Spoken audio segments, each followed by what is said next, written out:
Right, so we're going to do a little video on reassembling our carburettor. Hopefully you've seen the video where we took it all to bits to clean it and clean it in the ultrasonic cleaner. Well, now we're going to be putting it all back together. So we've got all the bits laid out after they were cleaned.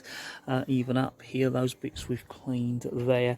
And we're going to be putting in a new needle valve. We've bought a little kit, so we'll show you that in just a minute. And those two little bits we definitely don't want to lose. We've got in a little magnetic tray. Right, so here's the little kit we've bought. So we've got the little needle valve, the seat, and also a little filter. So in there must be a little filter, so I'd imagine that could get quite dirty, so we're pretty glad that's going to be changed. So yeah, there's the little kit we bought, and this is our carburettor code as well, so we had to look that up so we could definitely get the right bits. So hopefully they are going to fit, because we got them directly from SUcarburettors online.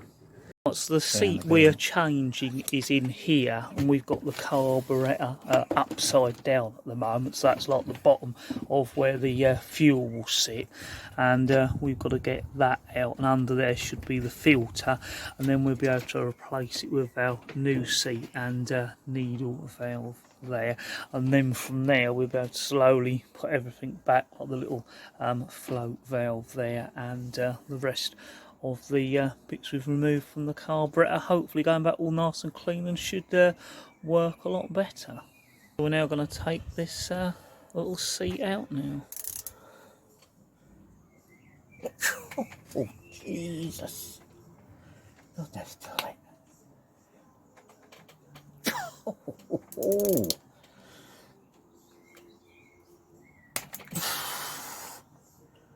God, that was tight.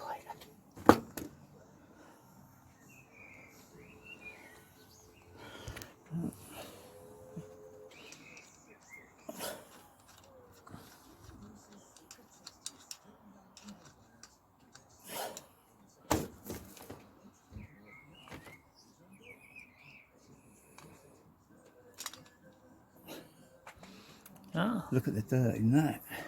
So there is, we'll just put it there so we can get a focus. There is the old filter, and yeah, it's pretty dirty, so that's the sort of thing that possibly could catch you out if you had fuel flow problems. If that got particularly dirty, that could sort of catch out, so we're glad they've sent a new one of those. Hopefully, yeah, you can see there's quite a bit of dirt on there, but after all those years of use, you could imagine it might even be dirtier than that, so perhaps that's not too bad.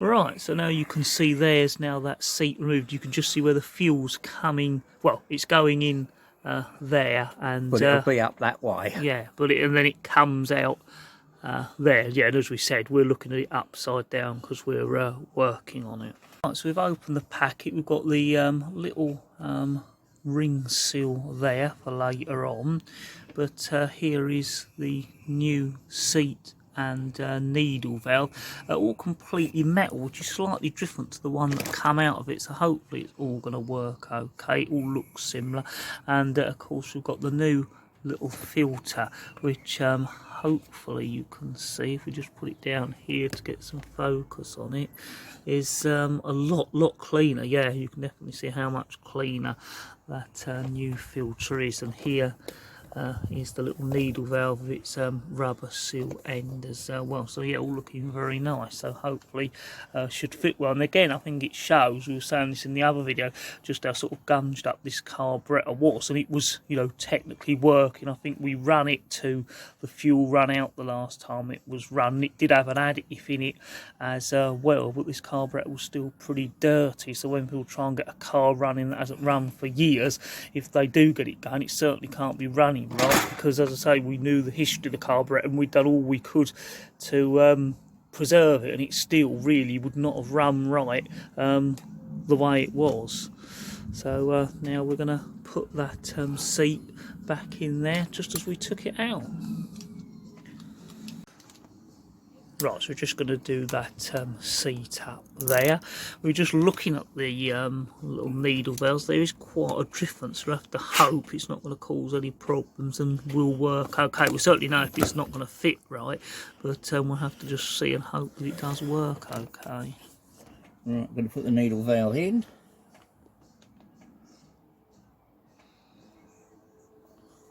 Put my clumsy fingers.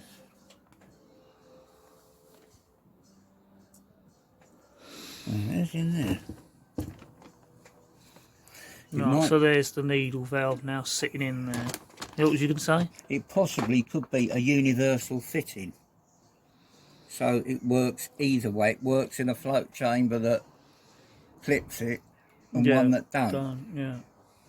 So I suppose it could have been modified because this will be 30 plus years ago. Where the old one's worn into there. Oh yeah, you can see like that.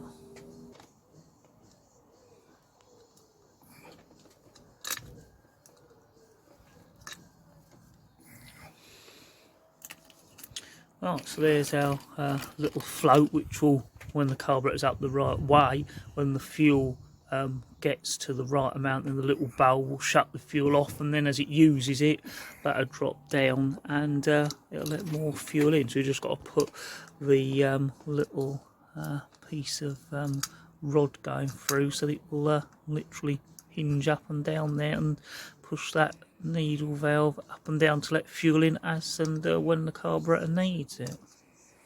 Right, so there's the little screw there, so we should be able to screw that back in and get it back working.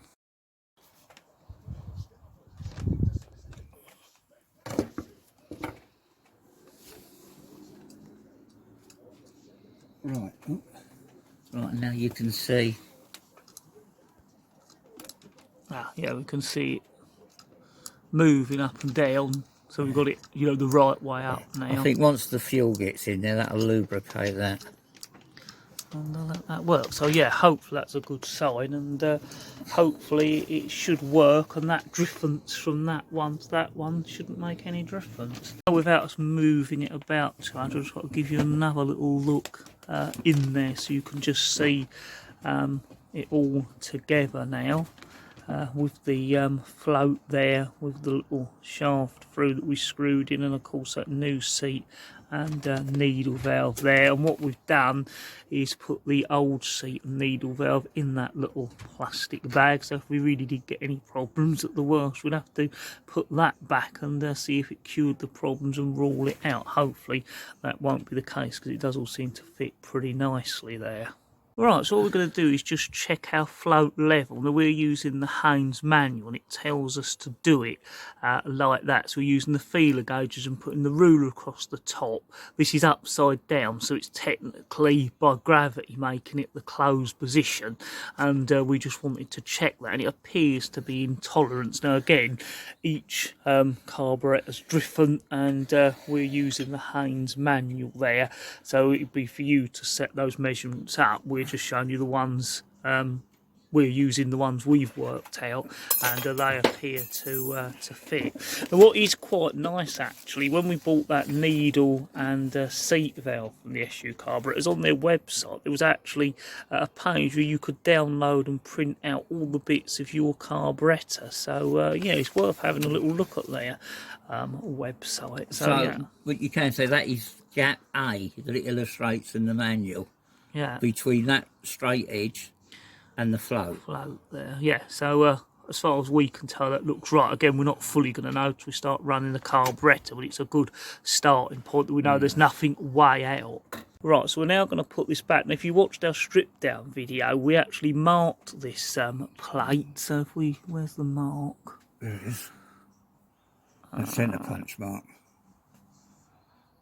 Yeah, I think it's a job to really and we marked see it on there. Yeah, I think you can see the centre punch mark, and hopefully there, yeah, you can definitely see that little dot there, so that these go back the same. We've done that in a few places, and we've got the nice new rubber seal to go in there. Now, the seal we took out was actually in quite a state. It was almost sort of white and had already broken up, and we did have our suspicions it was slightly leaking, this carburettor, and possibly that needle seal wasn't sealing, which is why we wanted to change all this. So hopefully it's got a good chance. But even if that we wasn't worried about, we'd have had to have changed this seal here, because that was actually in quite a bit of a state.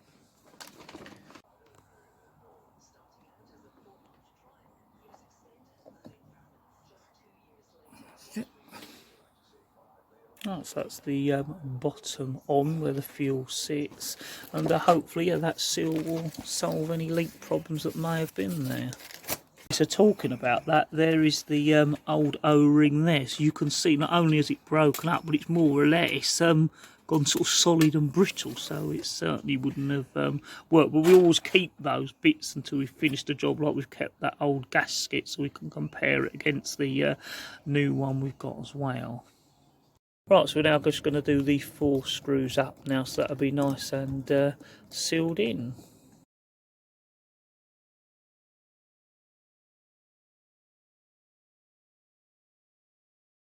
So we're now going to put the tapered jet and piston back in. There's the jet there that goes into. Ah yes, you can see that down there. And as it lifts, it allows more fuel or less fuel because that needle is actually tapered, getting well fatter at the top and narrower at the bottom. Spring loaded. Oh yeah, you can see that.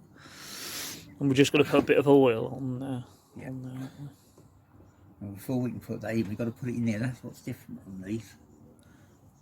Right, so I'm going to put a little bit of oil around here.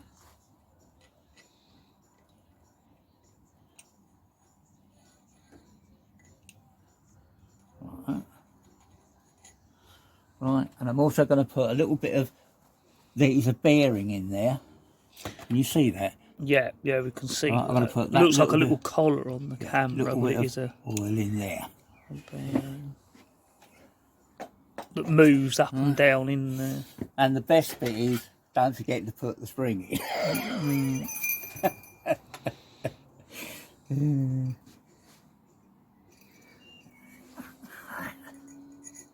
In there, like that. And it drops straight down. Yeah. That's what it should do. And now you've got to put the circlip on there. Which is the one we've kept in a little magnetic tray, so we hopefully don't lose it, or didn't lose it while we were doing all the cleaning. So do you want to put that on while I'm holding that up? Yeah.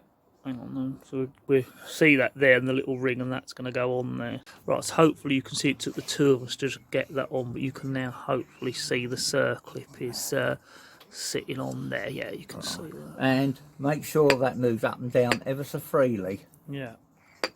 And that stops it falling out now. Oh, yeah. Right. See that. And now we're going to enter this into here. Again, looking for our centre pot mark, which is there. Yeah, so we've got a little mark there. And on there. Yeah, we can see that little dot there. Right, so we've now got to guide the needle in carefully.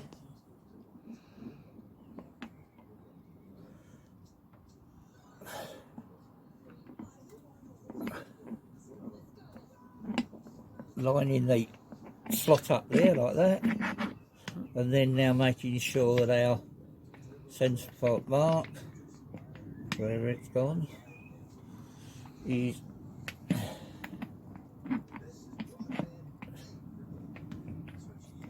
back lined up with that like that. Yeah, so see there, both our marks line up. And now make sure again that it still moves freely up and down. Yep. Right, and now we put the screws in, and as you tighten them down, keep a check that it does not jam.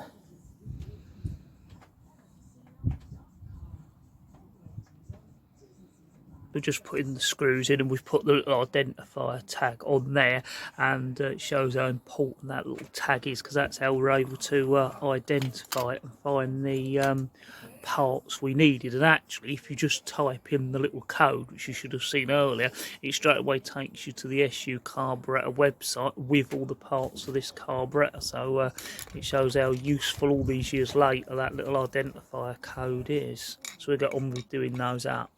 Right, so as we're tightening them up, before we've got them fully tightened, we're just checking that that still moves and that nothing is sort of jamming it up.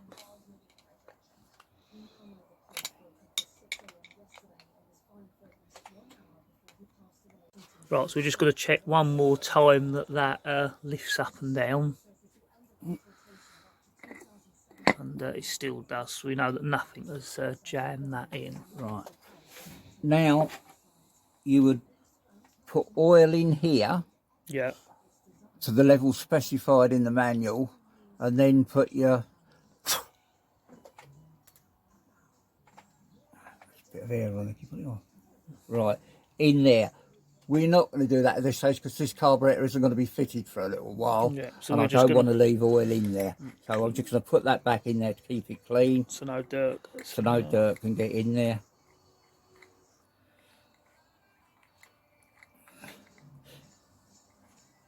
Again, check your manual for the type of oil and where to fill it to.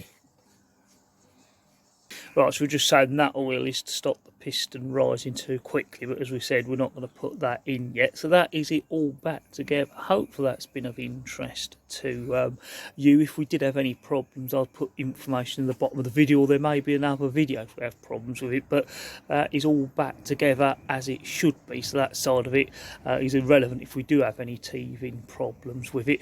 And we were saying we were a bit worried about the right parts because it was slightly different, but when I actually typed in the part number there, it does match with the code that's on the carburettor, so they've definitely sent us the right bit, so we assume that is a slight modification on that needle. As always, thank you very much for watching.